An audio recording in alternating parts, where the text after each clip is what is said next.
السلام علیکم محترم عزتمنو قدرمنو مسلمانانو ورونو امید لرم چې جوړ او روغ به او د صحت جامع بم پرتان به نبی کریم صلی الله علیه وسلم برکو فرمایي د نیک زنانې د پاره 15 صفات یعنی د هغه زنانې د پاره یو معیار قائم کی کچیر دغه صفات په دغه زنانې کې ولې دا کامل ایمان والا ده او کچیر دغه 15 صفات نو پکې کې دا کامل ایمان والا د زنانه نشي جوړه. اول صفت دې زنانې دا دی چې دا د خاون حکم منونکي وي چې خاون کوم حکم ورته وکړي هغه حکم ته دا غاړه دی چې هغه د شریعت د امور مطابق یعنی دی ورته وایي چې د نامحرمه کسانو سره مجلس مکوه د نامحرمه سره ستر کوه د نامحرمه په مجلس کې مکشنه دی حکم ته دا غاړه دی او کچيري دی دا حکم ورته کوي چې د نامحرمه سره کښنه ناس ته پاسه ورکوه او داسې حکم به بیا نه مني په دا سره په دې نه منلو سره د نیکه زنانه جوړیږي. ځکه حضرت ابودردار رضی الله تعالی هم برک خپل زنانې ته وایي کچيري زه خوشخوابه دی ولم غمجنه او پریشانه وم ته ما خوشاله کوه او کچيري ته خوابه دی او غمجن وي زه به ته خوشاله کوم او د خوشحالۍ. حضرت عائشہ صدیقه رضی الله عنها برک فرمایي چې نبی کریم صلی الله علیه وسلم برک فرمایي کچيري ما یو انسان ته دا حکم کوي چې بل انسان د لپاره سجده وکړي یعنی سجده خو د الله تعالی نه سیوا بل چاته جایز نه ده کچيري ما حکم کوي د تعظیم د سجدي حکم ما یو انسان ته کوي چې بل انسان ته سجده وکړي نو ما به زنان ته دا حکم کړی وي هغه به خپل خاوند ته سجده کړي.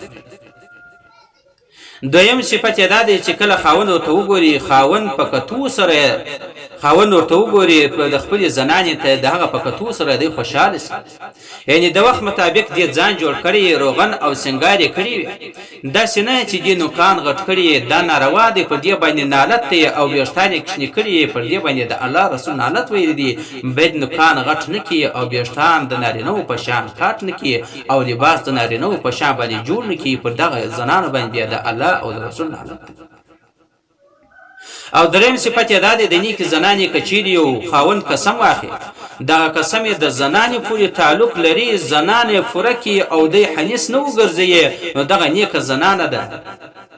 مثال په تور باندې یو سړی قسم واخسي زبنن ما شام ته 15 کسان میلمانه کوم او دغه ډوډۍ چې د برابر ونګي پختنګي دا د زنانې پورې تعلق لري زنانې جنجال نه وکي زنانې بالکل په خوشحالي سره دغه ډوډۍ تیارېدو ته آماده سول نو دغه د نیکې زنانې صفت دی چې دریم خو یې دا دی چې دغه د نیکې زنانې دریم صفت دا دی چې کله خاوند قسم واخلي زه به 15 کسه میلمانه جوړوم. دریم صفت د نیک زنانې دا دی چې کله خاوند قسم واخلي دغه قسم تعلق لري د زنانې پوری دغه زنانې پوره کې د حدیث نو ګرځي یعنی خاوند قسم واخلي چې نن د فاره به ز 15 کسان میلمانه کوم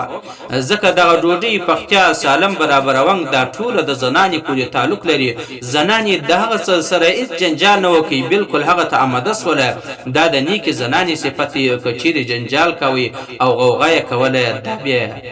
د کامل مؤمنی مسلمانی شذې صفت نه ده. څلورم صفت د نیک زنانې دا دی چې د په غیاب کې د کله نه په کور کې د مال حفاظت کوي او د ځان حفاظت کوونکی یعنی کله چې د دې په کور کې موجود وي لکه څنګه چې د ځان حفاظت کوونکی بدپیلی نه کوي او د خپل خاوند د مال حفاظت کوونکی مال بې ځای نه مصرفوي دغه رقم چې کله دی غایب سول یو خاطر ولاړې په سفر باندې د ځان حفاظت کوونکی هم او د خاوند د مال حفاظت کوونکی هم دا سینه چې کله خاوند د کور ولاړې او بیا نه د ځان د عزت خیال ساتي او نه د مال حفاظت کوي مال بې ځای مصرفوي او مال بې ځای استعمالي هیڅ لپاره دی باندې نه ولري او دا بیا د نیکې زنانې صفت نه ګرځي. او پنځم صفت دا دی چې د خاوند د جنداري فکر ورسره چې خاوند می څنګه منځګزار جوړ شي خاوند می څنګه روشنونکي جوړ شي خاوند می څنګه ذکر کوونکي جوړ شي خاوند می څنګه تلاوت کوونکي جوړ شي یعنی همیشه د خاوند دغه سوچ او فکر د دې زنانې سره دغه نیکه زنانه ده. خاوند دې لمونځ نه کوي دا ورته وایي ورشه چې لمونځ وکړه لمونځ په کور کې کوي وایي ورشه په جماعت باندې لمونځ ادا کړه سهار وختي بېدېږي چې مه بېدېږه دا خوب مکروه دی په بل روایت کې بیا حرام دی چې بېدېږه مه د قرآن کریم تلاوت وکړه ذکر او اذکار وکړه د خاوند د دیندارۍ فکر ورسره یې دا 5 صفات چې دي د نیکې زنانې